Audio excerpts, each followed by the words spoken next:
ingin saya tanyakan kepada Mas Kuman, pernah tahu aplikasi Flip nggak, Mas? Nah, itu bagaimana pendapat Mas Kuman terkait aplikasi Flip transfer gratis untuk antar bank? Gimana aplikasinya pada pendapatan di antar perbankan?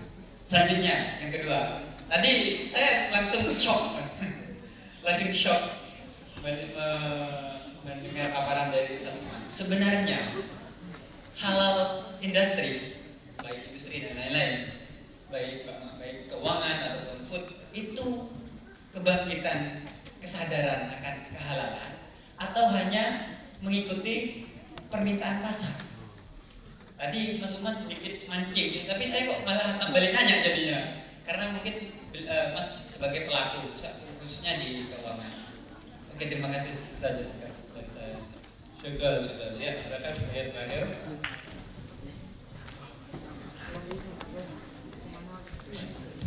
Baik, terima kasih. Di sini sebenarnya saya nggak bertanya, tapi menanggapi pertanyaan yang tadi tentang MLM syariah. Oh iya, silakan. Pertanyaan, saya udah merelakan diri ya. Ya. Jadi saya dulu pernah juga berkecimpung di dunia MLM. Nah, MLM saya juga labelnya syariah. Oke. Kalau teman-teman mungkin ada yang udah tahu, TMC namanya atau TMS. Kalau udah tahu ya. Dulu saya pernah di situ. Terus juga kalau sekarang kan MLM syariah ya kayak Paytrend dari Ustaz Yusuf Mansur itu kan juga labelnya syariah.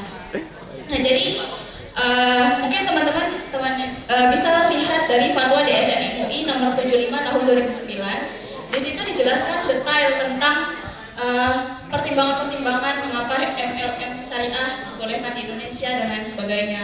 Kemudian MLM juga kan sudah diawasi langsung oleh APLI, Asosiasi Penjualan Langsung Indonesia. Nah, di dalam DSN MUI tahun 75 tahun 2009 itu dijelaskan bahwa di Quran Surah An-Nisa nomor 29 memang dilarang boleh berjualan tapi tidak dengan mengambil dengan cara yang batil. Kemudian pertimbangan mereka di situ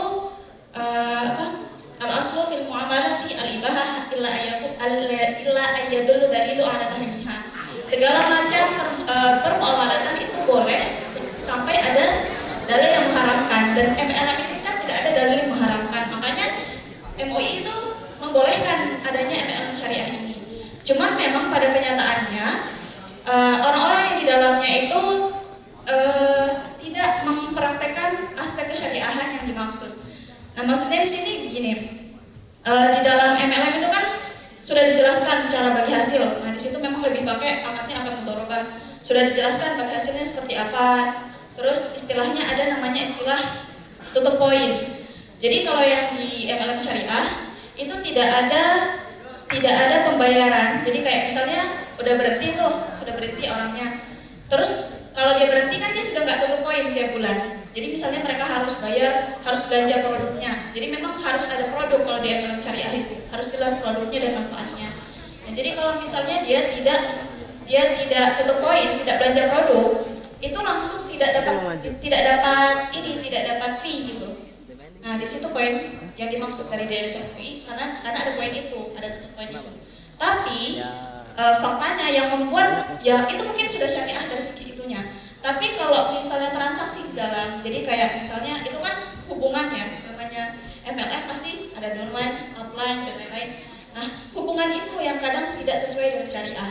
Dalam artian begini, ketika kita bertransaksi seharusnya kan rela sama rela. Nah kan, tapi ternyata pada prakteknya banyak yang nggak rela gitu loh. Banyak yang nggak ikhlas, sehingga terpaksa downline-nya mungkin dipaksa, ayolah harus jualan, harus beli, harus gini. Nah, si downline mungkin nggak terima. Nah, itu yang membuat hilang aspek syariah yang dimaksud.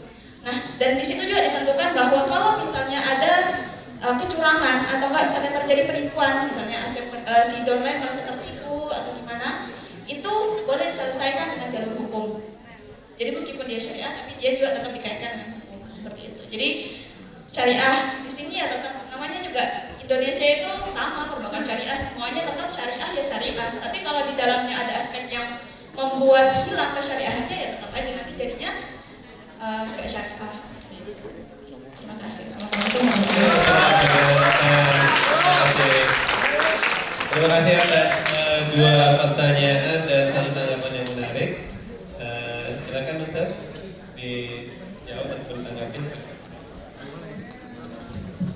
Bismillahirrahmanirrahim. Saya jujur sangat senang sekali dengan peserta siang hari ini karena sangat aktif. Menarik, semakin banyak insight yang baru, saya semakin menarik gitu ya. Kalau misalkan banyak feedback dan teman-teman kita berdiskusi, boleh menyampaikan, boleh. Pertama terkait dengan perbedaan bank syariah dengan bank yang konvensional.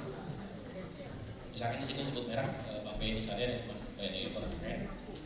Mungkin konsep dasarnya saja. Ketika misalkan teman-teman nabung atau misalkan teman-teman punya pinjaman di bank konven, pengalihnya adalah pengalih uang yang dipinjamkan. Itu mungkin konsep dasarnya itu. Teman-teman pinjam misalkan ke bank itu 10 juta, maka pengalihnya berapa persen dari kali 10 juta. Kalau misalkan teman-teman nabung 100 juta, maka berapa bunga yang dihasilkan? Berapa persen kali 100 juta? Itu di bank konvensional. Bank syariah, kalau misalkan teman-teman usaha, teman-teman butuh untuk beli barang, pengalihnya adalah pengalih harga barangnya. Nanti perbankan itu mendapatkan margin berapa? Ketemunya angkanya sama, itu beda cerita. Yang ini adalah yang prinsip adalah pengalihnya itu. Bukan kalau mau murabahah, bukan dari uang yang dipinjamkan, tetapi harga barang berapa itu diberikan plus margin. Kalau misalkan nabung, misalkan ketemunya nanti sama, pengalihnya adalah pengalih pendapatan bank. Pendapatan bank berapa dikali nisbahnya, sebagainya, nanti ketemunya berapa, itu perbedaannya saya kira yang cukup mendasar antara bank konvensional dengan bank syariah. Pesan saya mungkin segera bekerja saja gitu ya bank syariah. Silakan untuk mendukung pergerakan bank syariah di Indonesia. Pertama itu, kemudian kedua, bagaimana dengan flip? Ini menarik. Flip itu sistemnya dia sebetulnya dari niat itu sangat bagus. Apa niatnya? Adalah ini kan, social entrepreneur. Jadi masyarakat bawah yang pengen transfer tidak perlu pakai biaya investasi. Tetapi kekurangannya apa? Sebelum kekurangannya, sistem kerjanya. Saya misalkan saya pemilik Flip. Kenapa orang transfer bisa gratis lewat Flip? Karena saya punya rekening di banyak bank. Sehingga ketika teman-teman transfer dari BRI ke Bank Mandiri, gitu ya, BRI ke Bank Mandiri, teman-teman transfer masuknya ke rekening saya di BRI. Sementara gimana caranya supaya nyampe ke Mandiri? Saya transfer pakai internet banking menggunakan rekening saya di Mandiri.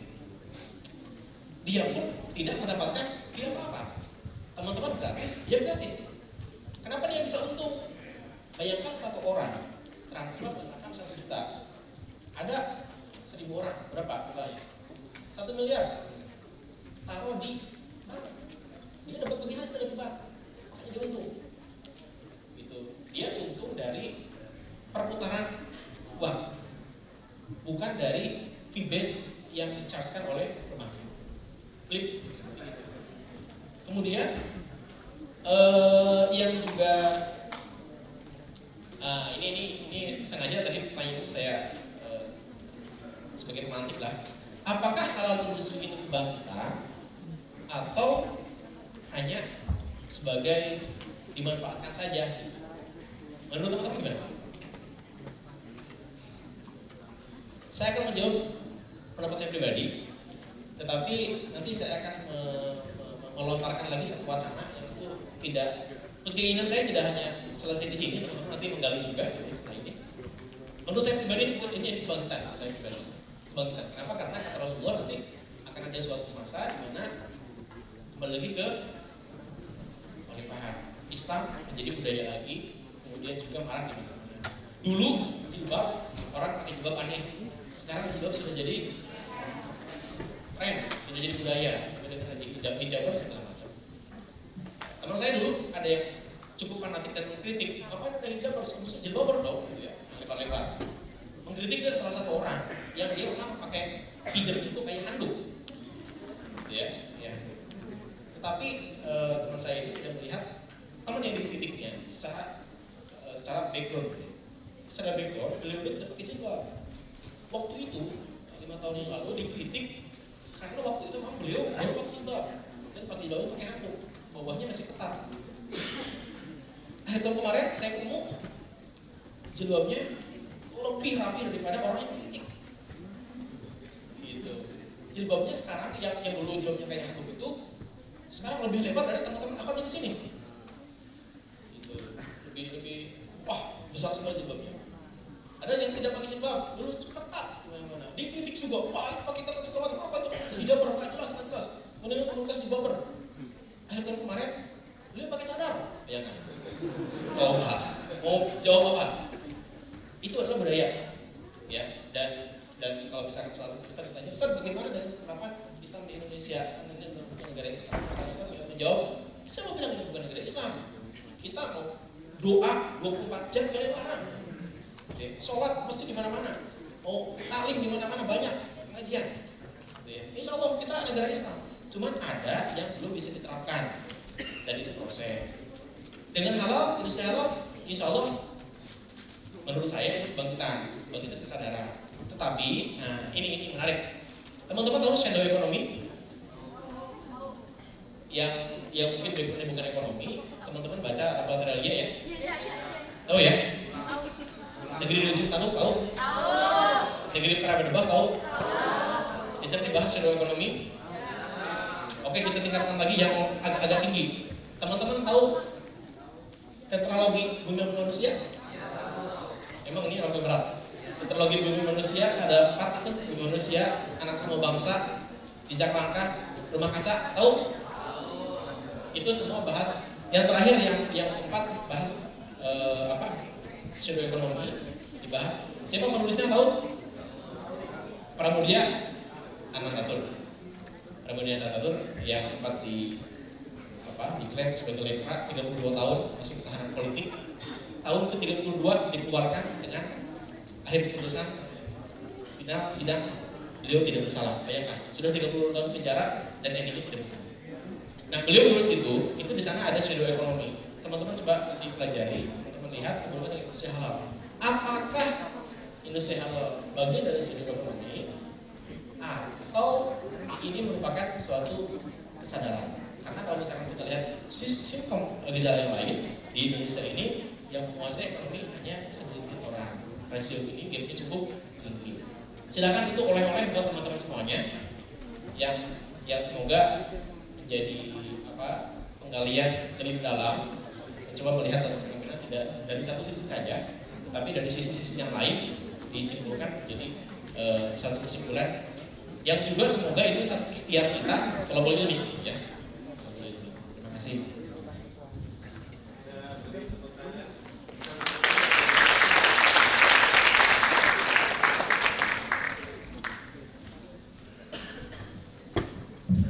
Cek.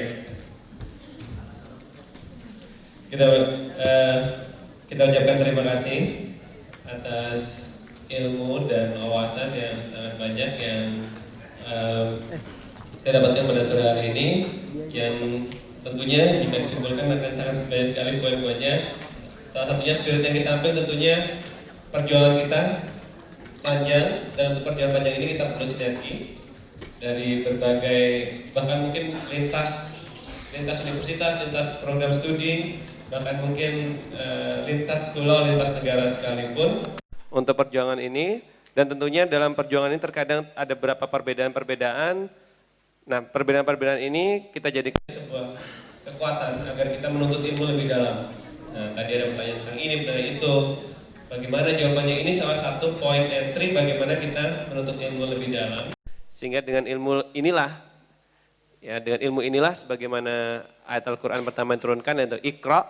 Nah, kekuatan ilmu inilah yang insya Allah akan membawa umat Islam dan khususnya ekonomi Islam dan khususnya dalam topik kita halal industri ini untuk berjaya di Indonesia maupun dunia, insya Allah. Demikian sesi diskusi mengenai halal industri pada kesempatan kali ini, dan kami mohon maaf jika terdapat kekurangan. Sekali lagi kami ucapkan terima kasih Ustaz atas segala ilmunya. Dari kami sekian, syukran. Assalamualaikum warahmatullahi wabarakatuh. Kami kembalikan kepada MC.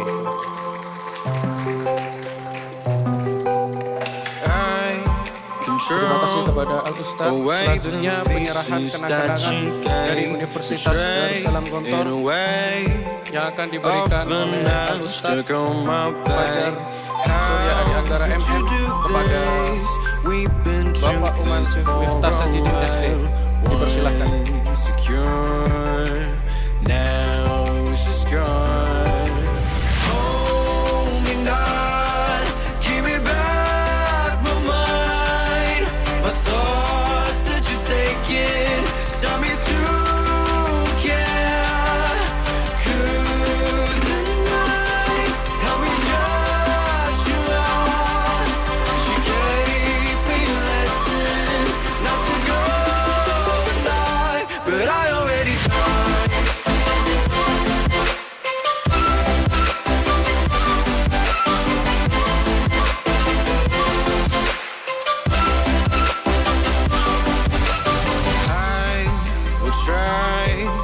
Latch myself out of your space, far away until the distance passes its line.